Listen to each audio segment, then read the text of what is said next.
Hey guys, Yay! welcome back to Fully Alive. So, we are going to be talking to you guys about pursuing your dreams. This is going along with our what we would have told our younger selves. Mm-hmm. Go ahead. You want to say something? No. Oh. I thought you were I going to was say just something. like your backup. Yes, Okay. that's what it is. Okay. So, yeah, we one of the things that we wish we would have told our younger selves would be to pursue your dreams. A lot of the time, from what I experienced myself, but also some of the girls that we disciple, Emery, Liz, we love you, Jackie, we love you too.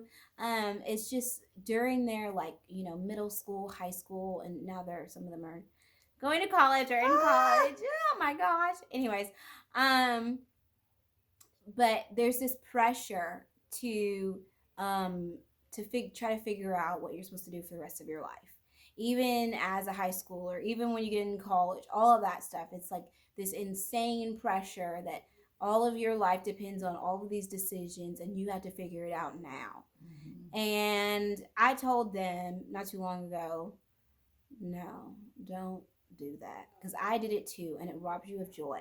Yes. It really does. Yes. I told them, I said, pursue your passions, pursue what you like to do, and all of those things will fall into place. Mm-hmm. I remember I did this research presentation at the Capitol. This was during college. And I was meeting with a representative. Actually, he was a state senator. And he said, "So, what do you want to do with all of this?" And I was like, "I really don't know. People ask me all the time what I want to do the rest of my life, and I really don't know." And he was like, "I don't know either." And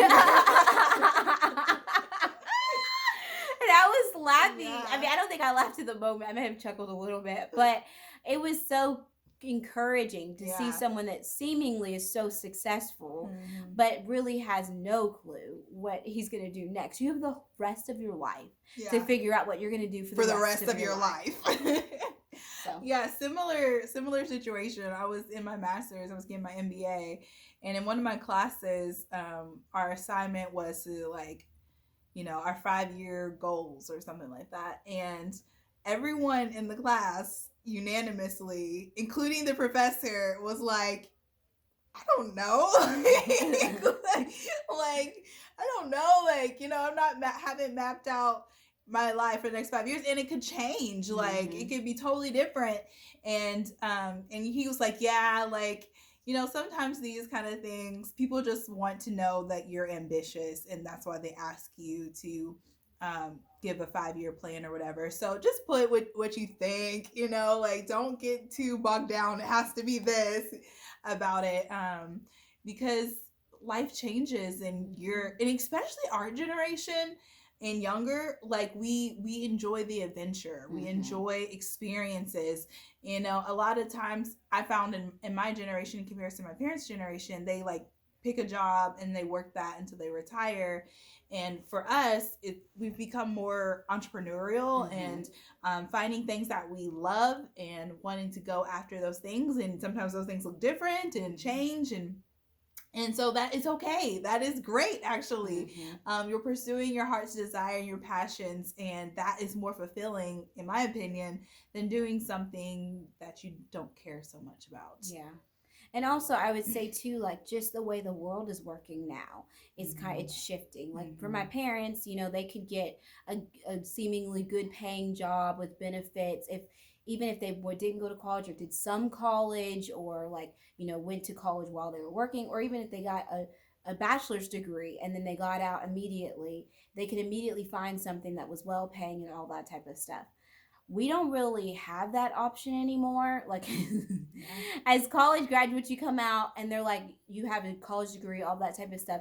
And you come out and they're like, oh, we're going to offer you $12 an hour. Well, my student loans were a lot, more than that. So, what am I supposed to do with $12 an hour? So, it's kind of the way the world is shifting is forcing the millennials, Gen Zs to shift along with that. Mm-hmm. And what is good is that it's giving us space to do things that we actually enjoy and not feel bogged down or like locked in to something that we actually don't like to do. But it's challenging because it takes a lot more effort in the sense of There's more uncertainty, and it looks a little bit scary. Even sometimes to older generations, they don't really know like what to do with that. But it's just not. It's not working. It's not something that is most of the time is easy for us to even be able to do. But what I'm glad about is that it is giving people the opportunity to be themselves, to truly express who they are, their giftings, and to share that.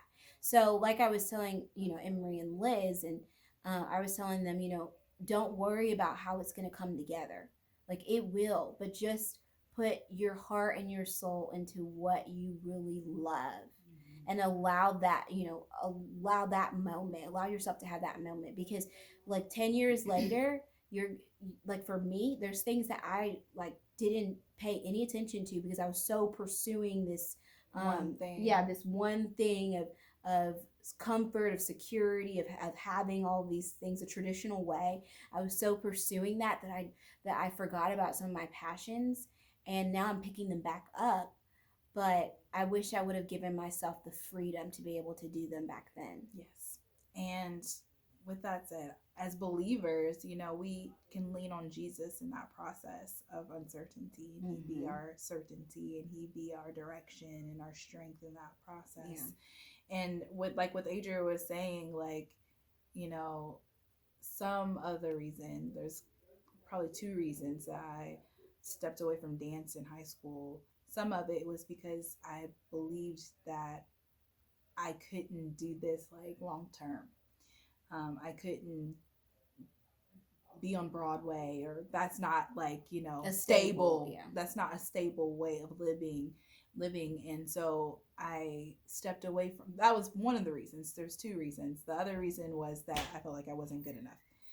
But that one of the reasons was because I didn't think that I could do it long term. And now looking back, like, I was becoming a really amazing dancer. And it was my passion. It was what I loved. It was like, I enjoyed working hard for it, because the reward that I got from it, the life fulfillment that I got from it was worth it, and it was even the more worth it because I worked so hard for it. So I I wish I would have kept going. I wish I would have never stopped. And now looking back, that's something that I would tell my younger self is, don't stop, because this is your passion, this is your heart. But now the Lord is redeeming that. So He redeems even the things that we let go, and the dreams that we put on the back burner, He redeems. Yeah. And the Lord, gave you those dreams, gave you those gifts for a reason. He doesn't want you to abandon them. They're just a unique part of who you are. And so don't, forsake them for this false sense of stability or the traditional way of doing things. Pursue the things that are on your heart, and He will put the pieces together. So, with that being said, we just want to encourage you guys in that. And as you know, you're following our journey of pursuing some of these things that have been on our heart, including doing this channel. Yeah. So, yeah, you're coming along the ride with us. So, anyways, as always, like, comment, subscribe. We becoming fully alive. All right. Love you guys. Bye. Bye.